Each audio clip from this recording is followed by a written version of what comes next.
Baik, teman-temanku semua, para subscriber Ganda Hartono, kali ini saya akan membahas tentang ciri-ciri investasi bodong. Nah, sebenarnya saya udah pernah membahas, tetapi akan saya bahas lagi lebih detail, lebih jelas, lebih transparan, lebih komplit. Mudah-mudahan ini sangat membuka pintu hati, pikiran, dan perasaan teman-teman, terutama buat teman-temanku semua yang saat ini masih terjebak angan-angan mimpi-mimpi bullshit dari investasi bodong. Ya, udah nggak dikasih profit bulanan, bagi hasil bulanan, masih aja punya angan-angan percaya kalian ini kepelet atau konyol, atau kalian ini tercuci otaknya, atau Anda takut nggak bisa mikir sama sekali. Ya, oke. Sekarang kita fokus membahas ciri-ciri investasi bodong. Kenapa saya membahas ini? Karena banyak sekali teman-teman semua yang pengen kaya instan, yang pengen punya pemasukan instan, gak mau ngapa-ngapain. Sebenarnya itu nggak salah, asalkan pakai rasio berpikir yang benar. Ya, Anda pengen punya passive income seperti yang saya ajarkan, nggak apa-apa teman-teman. Tetapi ininya harus jalan. Ini investasi yang layak, yang benar atau enggak, Anda harus tahu. Ya, jangan-jangan bodong. Ya, sekalipun pemiliknya atau marketingnya Anda kenal, ya jelas kenal. Di mana-mana investasi bodong itu ya marketingnya orang-orang sekitar Anda yang direkrut, biar gampang dipercaya. Namanya juga buka kantornya di dekat Anda, ya pasti salesnya, marketingnya orang-orang Anda. Bahkan kalau perlu orang-orang yang mudah dicuci otaknya, yang dijadikan sales, kemudian yang sedikit punya pengaruh. Misalnya sebuah tokoh, guru, orang yang dipercayalah, yang punya masa, yang punya banyak teman. Itu biasanya yang direkrut oleh si owner. Ya. Jadi teman-teman perhatikan, ayo perhatikan. Buat teman-teman yang sampai hari ini masih terbelenggu oleh mimpi-mimpi bullshit tentang investasi bodong, perhatikan. Apakah Anda merupakan salah satu golongan dari sekian orang yang terjebak dalam investasi bodong? Langsung aja, gak usah banyak basa-basi. Ciri-ciri pertamanya adalah, yang pertama, kebanyakan gak punya izin usaha. Ya, izin usaha itu emang makin kesini makin pinter. Mereka berbadan usaha PT atau koperasi. Ya. Padahal koperasi pun ada aturannya. Ya. Koperasi yang benar, nih, perhatiin ya. Koperasi yang benar mana ada ngasih share profit atau bunga kok melebihi bunga rata-rata koperasi yang umum. Kalau Anda dijanjikan prosentase yang lebih besar dari bank atau dari koperasi pada umumnya, dah simple aja. Kalian cari, misalnya cari koperasi yang besar, namanya Kospin Jasa, atau koperasi-koperasi lainnya yang besar lah pokoknya, yang terkenal sudah nasional. Kalian cek bunganya berapa, ya. Jadi kalau Anda melihat ada sebuah lembaga yang menerima investasi, yang melakukan rekrutmen besar-besaran, mencari nasabah yang sangat masif untuk bergabung dengan uang sekian, akan mendapatkan pengembalian per bulan sekian, kok bunganya atau share profitnya nggak masuk akal. Lo mikir, nih dipakai Bank BCA itu bank paling besar, paling hebat saat ini. Mereka bunga depositonya berapa teman-teman? Paling 5%, 6% setahun. Artinya setiap bulan cuma 0,5%, 0,5%. Itu BCA. Asetnya triliun. Hello.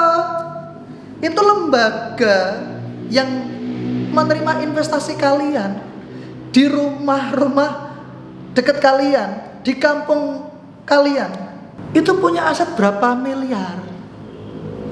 Ketika koperasinya didirikan, ketika perusahaannya didirikan, dia punya apa?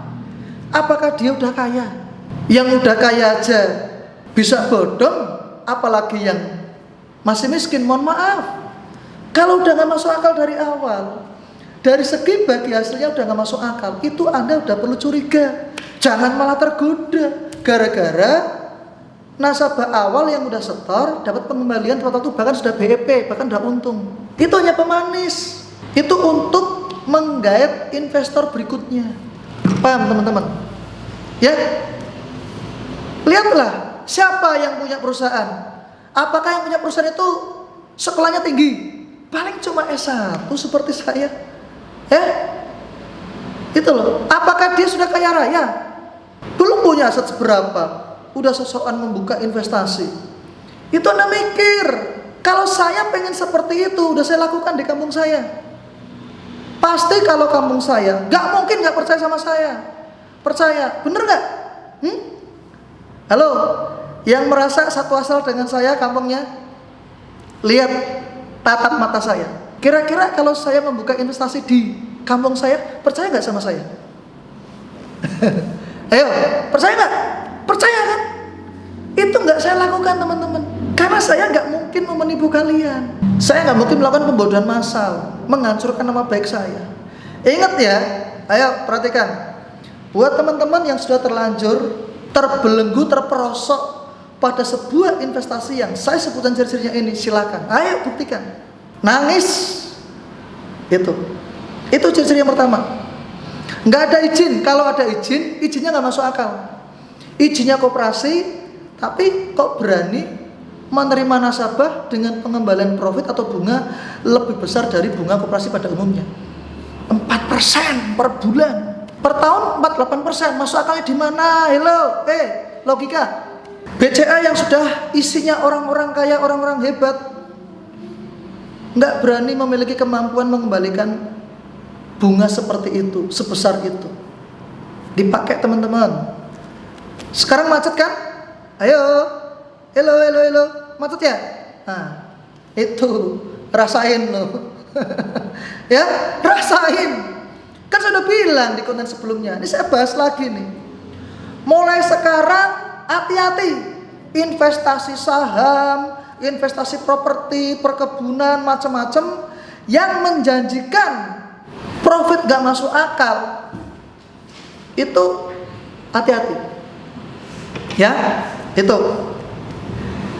tadi yang pertama. Nggak ada izin. Kalau ada izin, izinnya nggak masuk akal. Izinnya koperasi, tetapi bisnisnya nggak kayak koperasi. Harusnya kalau dia perdagangan komoditi, dia ada izin di Bapepti. Kalau dia seperti asuransi atau produk keuangan, dia harusnya di bawah pengawasan OJK. Gitu. Kalau koperasi, dia menghimpun dana sebesar itu dan bahkan memberikan profit yang sebesar itu, ya itu nggak masuk akal teman-teman. Harusnya bunganya ya bunga standar koperasi atau bank, lebih di atas sedikitnya bank lah, itu baru masuk akal. Tapi kalau dapat persen per bulan bahkan lebih, sudah kamu siap-siap aja terjerumus. Itu yang pertama. Yang kedua, ciri-ciri koperasi atau ciri-ciri sebuah investasi bodong, perusahaan bodong, ya, selalu memberikan profit yang muluk-muluk, memberikan kepastian profit. Contoh, Pak, Bu, ayo investasi ke perusahaan kami.